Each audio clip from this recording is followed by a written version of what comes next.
I, 36 female, am the second, final wife of my husband, James, 39 male.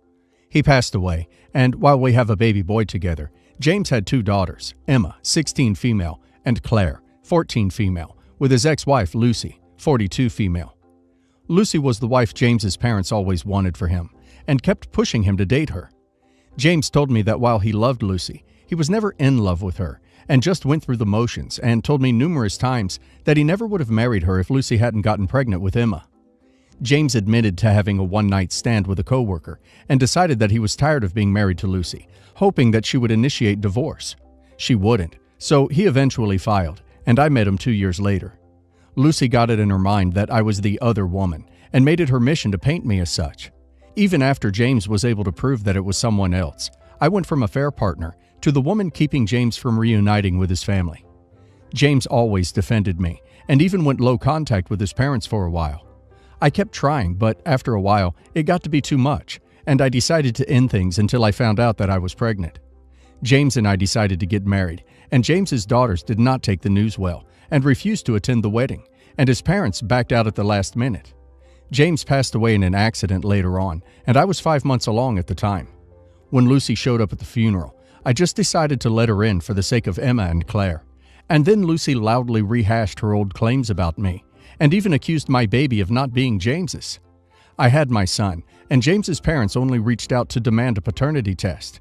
I agreed if they paid for it, and when it was revealed that James was indeed the father, suddenly they became more eager to see and speak to me. They were shocked when I denied them access, and it wasn't until after they gave a sincere public apology that I started sending pictures. But when they asked when they could see my son in person, I told them they could have supervised visits once they started treating all their grandchildren equally in every way. James's parents set up a trust fund and started saving to put my son into any private school that I desired, just like they were doing for the girls. Then they asked again, and I said that once they sent me proof that Emma and Claire were tested, they could attend my son's first birthday. James's parents were shocked, but I reminded them of my requirement for equal treatment. If my kid had to get tested, then so should Lucy's if they didn't want to miss out on the first 18 years of my son's life. James's parents felt like I was being petty, but I didn't care. James's parents have now gone to Lucy about a DNA test, and she and the girls are refusing, so James's parents are threatening to cut them off financially. Lucy and her daughters are now blaming me, but I'm already used to the hate, so am I the a-hole? Everyone sucks here. James's parents do sound pretty unpleasant, but so does James in all honesty. He married Lucy, knowing full well that he did not love her. He got her pregnant, knowing that he did not love her, and instead of at least having the common decency to end things like an adult in the first place, he had an affair first. I can't really blame Lucy for being quite paranoid about that, but her behavior has been appalling too. I would be quite reticent to let his parents see your son too, but I think it would be more helpful to draw some proper boundaries with them, instead of playing games with some recently bereaved children as bait. I just feel bad for the kids, because everybody just seems to be using them for point scoring. Everyone sucks here. Y'all are a bunch of toxic adults taking your toxic damage out on each other's children. Just because your child went through crap, you want to drag someone else's child through crap too, forgetting the entire time that there's a child out there, thinking, what the duck did I ever do to her? Personally, I would despise you for holding my grandparents' faults against me. Honestly, if people like you held my parents' faults against me, I would have been ducked for life. I would have never stood a chance of becoming the person I am today, who works so hard to balance out the damage they do in this world. What the duck is wrong with you? Everyone sucks here. Lucy ducked around and found out, and it sounds like she maybe has something to hide if she's refusing the test. However, weaponizing your children, access to them, is never okay, especially when everyone is grieving the loss of your husband, and you should have tried to be the better person.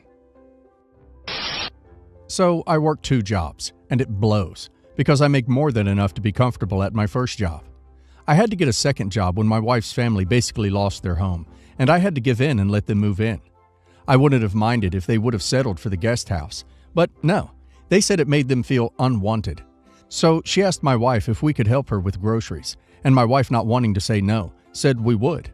I was furious, because I had told her that I had quite a bit to pay this month, on top of the food for Easter that I had to foot, on top of all the stuff for the kids. It was insane, so I said no and pretty much left it at that. She then tells me her mom is in the car, ready to go, so I might as well get right with it. At this point, because I would rather avoid the fight that would come, and honestly, I felt guilt. I have the means, so why shouldn't I help? So I said, what about $150 for the week? And if she needed more help, we would revisit after I pay the bills I needed to pay. I thought she would be upset, but she said okay. They get home, and I found out my phone went off notifying me a withdrawal was made a short time before they got home. It was for over $300, and I'm like, what the hell? Her mom said I had said it was okay when it was not true. I blew up because I couldn't spare that money. She has a condition that needs very intensive physical therapy twice a month for 6 months, and I'm paying out of pocket for it. Every cent I make is budgeted to the last penny. She needs this therapy because in 6 months, if she doesn't respond to it, then it's surgery as a last resort. I'm trying so hard to save every extra dollar I can, so that if this is the road we have to go down, then I want to be able to take off for a few weeks to at least be there for her. This was a setback I couldn't afford, and I was livid she would betray us like that. Whenever she needs something, I have given it, no matter how much I knew it would hurt me. I had enough and called the cops. When they asked if I wanted to press charges, I did, and now my wife is beyond livid that I would do this to her family. She thinks I could have simply spoken to her about it and asked her to pay it back. Now I feel a little guilty, but am I really the a-hole for going straight to pressing charges without talking to my wife? I feel she would have talked me out of it. Am I the a-hole? Everyone sucks here. Your wife shouldn't ask you to have 2 jobs to support her family. Your in-laws for obvious reasons. You, a little bit, the least of them, for not giving a heads up to your wife first. Anyway, I hope everything gets sorted out for you. It's past time to let your in-laws fend for themselves. Not the a-hole. You have a wife problem, a big one. You should tell your wife you're quitting your second job and that she can take a second one, or first one, if she wants to pay for her fam. I'm all for helping family, but you know this is going to get worse, and you're asked to make all the efforts alone. Tell your wife and put your foot down, or at least find a middle ground if that's what you prefer. Not the a-hole. She stole. It's probably not the first time. Does your wife work? If she doesn't, she needs to get a job. What about your in-laws? How many people are we talking about, and do any of them work? You do not have the means to support them if you had to take a second job. That's ridiculous. A little background. I, female 47, have a big family. My parents had 5 kids, around 3 boys and 2 girls. And per sibling, we had from 1 to 3 kids. In total, we're 26, including our partners and some of my nephews' and nieces' kids. We always tend to be together on every special occasion. It's like a tradition. We all need to be together. For my son's wedding, he and my future daughter-in-law, Jessica, decided to have their wedding in Mexico. Her family is from there. Besides that, I've seen that she has made nearly every important decision of the wedding without or rarely including my son in any part of the planning. She chose the reception and the menu, among others. One of those decisions was related to the invitations, which were delivered last week through email. To be honest, they were acceptable, but I knew right away it was her idea of the odd way of delivery. However, I wondered if these invitations have been delivered to our family, since most of my brothers and sisters do not have email. My invitation came through my daughters, so I called them to confirm if they'd received it, but none of them did. So I forwarded them to my nieces and nephews' emails with the help of my daughter. They were all so thrilled. There was a long time since we had a reunion this big. The next day I talked with some of my nephews, and they were worried about the plane tickets, the hotel, and if there were a special zone for the kids, and the kid-themed menu. I assured them all of these things had been arranged and shouldn't be worried. I knew my son would never forget about his family. 2 days later, my son calls me enraged. He had been receiving calls and texts from his cousins asking for some accommodations for them and their kids to be made at their wedding. I considered it a great idea, but for some reason, my son didn't think so. He told me that the invite he sent us was only for my daughter, my husband, and me, not for the whole family. I was shocked by this. We had a terrible argument, and threatened me of removing my invitation if I don't call our family and cancel theirs. I was furious about this, so I told him I wouldn't betray our family like that, and if he is so sure of not wanting them there, then that shouldn't be a place I should be either, and hung up on him. My daughter thinks I did nothing wrong. We're family and stick together. But my husband disagrees. It's my son's wedding. I can't choose who gets to be there or not. You invited 26 people to someone else's event without getting their permission to invite other guests to their event? Of course you're the a-hole. You're the a-hole. Your husband is right. It's your son's and his future wife's wedding, not yours. You overstepped, but you're too inside your own echo chamber of, but family is everything. Have you considered maybe the future wife is handling everything because she doesn't want her wedding turned into a family reunion for her future husband's family? Or perhaps she has family in Mexico that can't make it to the States for a wedding. Perhaps an ailing family member. So she wants it there, and just wants it a small, intimate wedding with close family. I doubt you thought about that. You only thought about how your son's wedding is another family gathering. You're the a-hole. You made huge assumptions and basically took over your son and future daughter-in-law's wedding plans. You invited massive numbers of people, including children, and made assurances of all kinds of accommodations for kids that don't exist. Apologize to your family for inviting them. Apologize to your son, and hope that you haven't ruined your relationship with your future grandchildren. Mother-in-law Zilla is thy name. My 28 female, brother 33 male, and I have a difficult relationship, all because I started dating his best friend, 34 male, 8 years ago, and for him, that was an unforgivable betrayal. And I know to this day he still thinks the same. That's why our relationship is almost non-existent now. I apologize thousands of times for falling in love with his best friend, and for not having been able to fall in love with someone else, but he never forgave me. We only see each other at family parties, and that's it. He didn't attend our wedding, and didn't want to meet our children, 6 female, 4 female, 2 female, when they were born either, so you can imagine how much he hates me. A few days ago, we celebrated our mom's 62 female birthday at my house because hers was being renovated. Well, my mom begged him to come because she is sick and she doesn't know if she will be able to celebrate her birthday with us next year, and he accepted her invitation and went to my house. Of course, since he arrived, he made it clear that he was only there for our mom and that he was not interested in playing happy family with me or the kids. I kept quiet because I wanted my mom to have a good day and ignored him. After cutting the cake, my mom opened her gifts, and one of those gifts was an album of the most important moments of all her children and grandchildren, something that for some reason she asked for a few months ago. And she was so happy with the album that she started looking at all the photos and showing them to the guests while remembering when she took each photo of us, her children. In that album, there were photos of my brother with my husband at their high school graduation. My husband was included because he and my brother have been friends since they were babies, so he is like another son to her. And when my brother saw them, he said something like, "What a nice picture.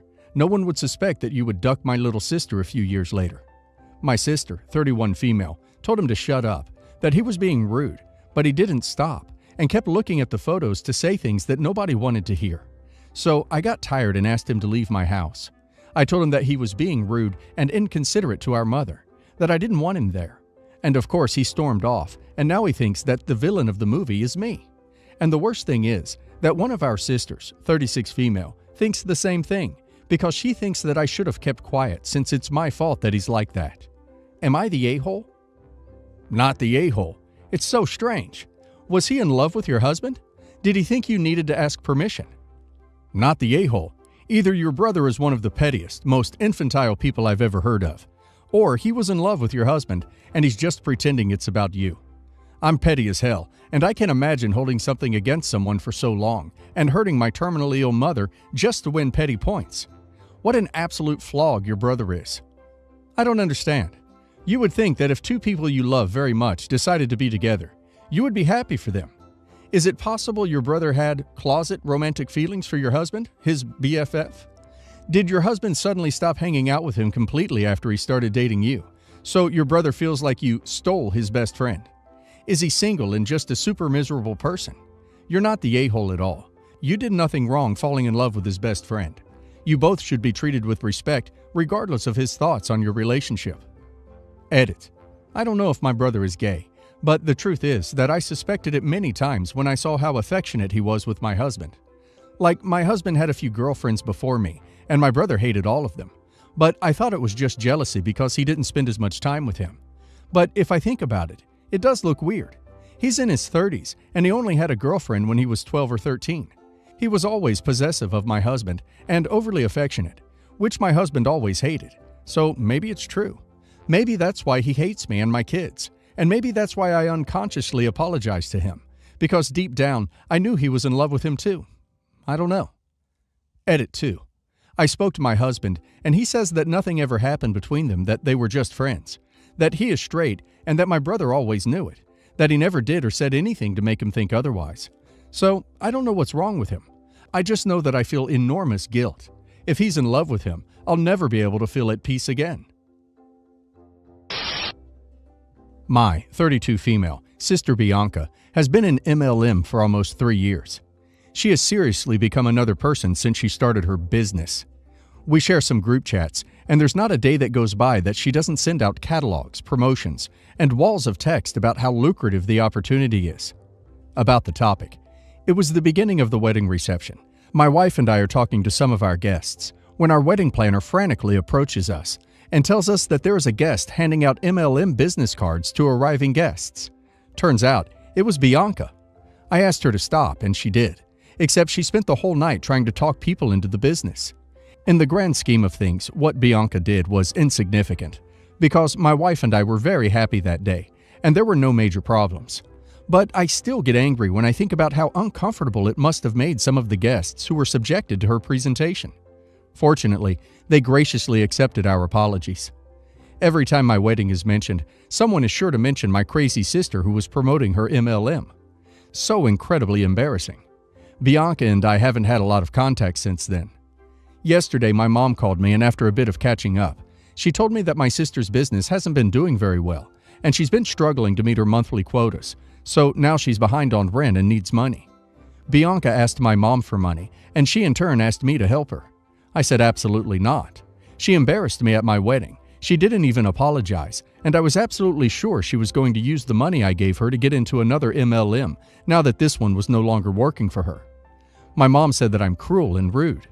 She said that she did not raise me to betray my family. I told her that she is just feeding my sister's fantasy world and making her believe that at some point she is going to be successful with her MLM. Am I the a-hole? We're not on speaking terms right now. Not the a-hole. Your sister's business isn't failing. She's just not able to afford to continue being a customer in the pyramid scheme. The sooner she hits rock bottom, the sooner she'll learn she was taken advantage of, and people helping her, slowing her fall with money, will only be brought down with her. Not the a-hole. She doesn't have a business. She has a spot at the bottom of a pyramid. What she did or didn't do at your wedding is actually irrelevant when it comes to whether or not you should give her money so that she can sink it into this or another MLM so she can further fund the dreams of her uplines. If your mom wants to help her, she should help her get out. Not the a-hole. Resend your mom the walls of text about how lucrative the opportunity is and invite her to spend her money on your sister, not yours. After the wedding stunt, she should consider herself lucky to still have you in her life.